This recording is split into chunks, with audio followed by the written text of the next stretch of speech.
ICTN is International Cargo Tracking. It's more or less like a situation that you'll be able to know what is coming in right from the port of origin. You will know what is there. And everybody who has access to that can be able to track it. The other sub-regional countries around us, they have ICTN. They operate ICTN. Why are we not operating ICTN? Every time you want to bring down container, you want to check everything, that affects the turnaround time. That affects the business. How can you be a maritime hub when the time of doing business in your country is very, very slow?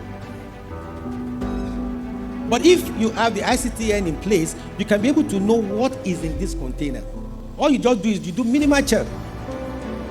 So if we want to promote and ensure that our shippers can have their business done, we must concentrate on measures that can bring confidence of people into our waters, into our ports.